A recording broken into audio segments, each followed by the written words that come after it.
নমস্কাৰ সকলোকে পুনৰ এটা নতুন ভিডিঅ'ৰ সৈতে মই শুভ্ৰকাননে আপোনালোক আটাইকে স্বাগতম জনাইছো। আমি দুটা দিন দিৰাঙত ষ্টে কৰাৰ পাছত পিছদিনা ৰাতিপুৱাই বহু আশাৰে আৰু এক্সাইটমেণ্টত ৰৈ থকা ঠাইটুকুৰা চাবলৈ বুলি ওলালো। চেলাপাছ, হয় ঠাইটুকুৰাৰ নাম হৈছে চেলাপাছ। দিৰাঙৰ পৰা প্ৰায় 57 কিলোমিটাৰ নিলগত থকা এই চেলাপাছ চাবলৈ আচলতে সকলোৰে মনটো উৎসুকতাৰে ভৰি আছিল। তেন্তে ব'লক আজি বৰফৰ দেশলৈ যাওঁ, বৰফৰ সৈতে কথা পাতিম আৰু বৰফৰ আমেজ ল'ম। আচলতে এই যে ৰাস্তাটো দেখিছে আপোনালোকে, এই ৰাস্তাটোৰে চেলাপাছ হৈ টাৱাঙলৈকে যাব পাৰি। মাজতে কিছু সময় ৰাস্তাৰ কাম কৰি থকাৰ বাবে আমি ৰ'বলগীয়া হ'ল। বনুৱাসকলে কাম কৰি থকাৰ মাজতে এয়া চাওকচোন কেনেদৰে পিঠিত কেঁচুৱা লৈ তেওঁলোকে কাম কৰি আছে। নিজৰ পৰিয়াল তথা ল'ৰা ছোৱালী পোহপাল দিবৰ বাবে এনেধৰণৰ কষ্ট কৰা পৰিৱেশবিলাক দেখা পালে মনবোৰ সঁচাই আৱেগিক হৈ পৰে। যি কি নহওক, ইয়াকে কয় জীৱন সংগ্ৰাম, নহয় জানো? সংগ্ৰামটো সকলোৰে জীৱনত থাকে, তাৰ মাজতে নিজৰ সুখবোৰ বুটলিব পৰাজনেই আচলতে প্ৰকৃত জীৱন সংগ্ৰামী আৰু প্ৰকৃত সুখী লোক। আৰু এনেদৰে আগবাঢ়ি গৈ থাকোঁতেই ইয়াত দেখিছেনে আমি বৰফ দেখাই পালোঁ আৰু কিছু দূৰৰ মূৰে মূৰে দেশ সেৱাত ব্ৰতী হোৱা সৈনিকসকলৰ বেছ কেম্পবিলাক আমি দেখিবলৈ পাইছিলোঁ। আৰু যিমানে আগুৱাই গৈ থাকিলোঁ সৌ দূৰৈত জিলিকি থকা বৰফৰ পাহাৰকেইটাই আমাক যেন ৰিঙিয়াই মাতিছিল।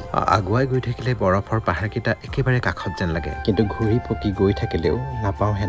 আৰু যিমানে বৰফৰ পাহাৰকেইটাৰ কাষ চাপি গৈছিলোঁ সিমানেই বতাহৰ প্ৰকোপ বৃদ্ধি পাইছিল। আৰু ইমান ধুনীয়া লোকেশ্যনলৈ আহি কেইটামান ধুনীয়া ৰিলছ নবনোৱাকৈনো কেনেকৈ থাকোঁ, নহয় জানো? আপোনালোকে ইতিমধ্যে এই লোকেশ্যনটো মোৰ ফেচবুক অথবা ইনষ্টাগ্ৰামৰ ৰিলছত নিশ্চয় দেখা পাইছে। বাৰু যি কি নহওক, আজি কিন্তু আমি এটুকুৰা ঐতিহাসিক ঠাইলৈ বুলি গৈ আছোঁ। মানুহে বহুতো ঠাই ফুৰিবলৈ বুলি যায়, কিন্তু কিছুমান ঠাইৰ ইতিহাস আমি জনাটো খুবেই দৰকাৰী।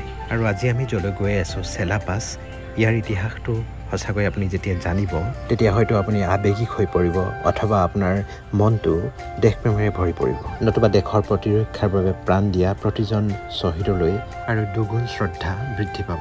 আমি সকলোৱে জানো যে 1962 চনত চীনে ভাৰতক আক্ৰমণ কৰিছিল আৰু তেওঁলোকে ভাৰতীয় সৈন্যৰ ওপৰত আক্ৰমণ কৰি এইখিনি ঠাইলৈকে আগুৱাই আহিছিল। আৰু শেষত কেৱল যশৱন্ত সিং ৰাৱত নামৰ এজন সৈন্যই বাচি আছিল আৰু তেওঁ অকলেই চীনা সৈন্যসকলক প্ৰত্যুত্তৰ দি গৈছিল। আৰু তেওঁ কেইবাটা ঠাইৰ পৰাও আক্ৰমণ কৰাৰ বাবে চীনা সৈন্যসকলে ভাবিছিল যে তাত বহুতো ভাৰতীয় সৈন্য আছে। আৰু সেই সময়তে দুগৰাকী বাই ভনী চেলা আৰু নোৰা তেওঁলোকে ভাৰতীয় সৈন্যসকলক খাদ্যৰ যোগান ধৰিছিল।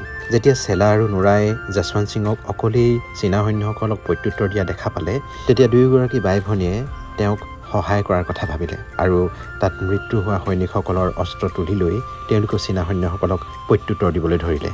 এনেদৰে কিছু সময় হ'লেও যশৱন্ত সিং ৰাৱতক চেলা আৰু নোৰাই সহায় কৰি গৈছিল। এনে সময়তে এজন ভাৰতীয় ছাপ্লায়াৰ চীনা সৈন্যই বন্দী কৰিল আৰু তেওঁৰ যোগেদি গম পালে যে তাত কেৱল এজন সৈনিকহে জীয়াই আছে আৰু চেলা আৰু নোৰাই তেওঁক সহায় কৰি আছে। আৰু তাৰ পাছতে চীনা সৈন্যই সকলো ফালৰ পৰা তেওঁলোকৰ ওপৰত আক্ৰমণ কৰিব ধৰিলে আৰু সেই আক্ৰমণতেই যশৱন্ত সিং ৰাৱত শ্বহীদ হ'ল। চেলা আৰু নোৰাকো চীনা সৈন্যই বন্দী কৰিল। তাৰ পাছত চেলা আৰু নোৰাৰ কি হ'ল তাৰ কোনো সঠিক তথ্য আজিলৈও কোনো দিব পৰা নাই। কোনোৱে কয় চেলা আৰু নোৰাক তেওঁলোকে বন্দী কৰি মৃত্যুদণ্ড দিলে আৰু কোনোৱে কয় তেওঁলোকক বন্দী কৰি চীনা সৈন্যই যথেষ্ট অমানসিক অত্যাচাৰ কৰিছিল। যি কি নহওক, যশৱন্ত সিং ৰাৱত আৰু দুই বাই ভনী চেলা আৰু নোৰাই দেশৰ বাবে যি প্ৰাণাহুতি দিলে তাৰ বাবে তেওঁলোক আটাইলৈ মোৰ শতকোটি প্ৰণাম। আৰু এই চেলাৰ নামেৰেই এই ঠাইখিনিৰ নাম চেলাপাছ হ'ল। আৰু চেলাৰ নামেৰে ইয়াত এটা লেকো আছে আৰু নোৰাৰ নামেৰে নোৰা ৱাটাৰফলছ আছে। আৰু যশৱন্ত সিঙৰ নামেৰে যশৱন্তগড় নামৰ এটুকুৰা ঠাই আছে য'ত যশৱন্তগড় ৱাৰ মেমৰিয়েলো আছে। আৰু এই চেলাপাছ, নোৰা ফলছ আৰু যশৱন্ত সিং ৱাৰ মেমৰিয়েল বহু পৰ্যটকৰ আকৰ্ষণৰ কেন্দ্ৰবিন্দু। আৰু এয়া দেখিছেনে, এয়াই হৈছে চেলা লেক, কিন্তু বৰ্তমান বৰফে আবৃত্ত হৈ আছে। মই চেলাপাছৰ আঁৰৰ এই কাহিনীটো আগতে জনা নাছিলোঁ। আমাৰ লগৰ দদে ছাৰে কিছু কথা ক'লে আৰু মই নেটত চাৰ্চ যেতিয়া কৰিলোঁ তেতিয়া এই কাহিনীটোৰ সম্পৰ্কে গম পালোঁ। গতিকে আপোনালোকক যিমানখিনি পাৰি জনাবলৈ চেষ্টা কৰিলোঁ। ক'ৰবাত যদি মোৰ ভুল হৈছে তেন্তে আপোনালোকে শুধৰাই দিব বুলি মই আশা কৰিলোঁ। গতিকে আমাৰ দেশৰ প্ৰতিৰক্ষাৰ লগত জড়িত এনেধৰণৰ ঠাইবিলাকৰ ইতিহাস সম্পৰ্কে জনাটো আমাৰ কৰ্তব্য বুলি মই ভাবোঁ। এইখিনিতে আপোনালোকক জনাব বিচাৰিছোঁ যে চেলাপাছলৈ অহাৰ উপযুক্ত সময় হৈছে মাৰ্চ আৰু এপ্ৰিল মাহ। ৰাস্তা ঘাট যথেষ্ট আহল বহল হোৱাৰ বাবে ইয়ালৈ অহাৰ কোনো অসুবিধা নাই। আৰু ইয়াৰ প্ৰাকৃতিক সৌন্দৰ্যৰ কথা আপোনালোকে নিশ্চয় ভিডিঅ'ত দেখি গমেই পাইছে। গতিকে আজি এই ধুনীয়া ঐতিহাসিক ঠাইটুকুৰাৰ পৰা আজিৰ ভিডিঅ'টো সামৰিছোঁ। ভিডিঅ'টো কেনেকুৱা লাগিল আৰু বিশেষকৈ চেলা আৰু নোৰাৰ কাহিনীটো জানি আপোনালোকৰ কেনে অনুভৱ হ'ল কমেণ্টত জনাবচোন। পুনৰ এটি নতুন ভিডিঅ'ত লগ পাম, তেতিয়াহ'লে আপোনালোক সকলো কুশলে থাকিব আৰু হাঁহি থাকিবলৈ কিন্তু একেবাৰে নাপাহৰিব।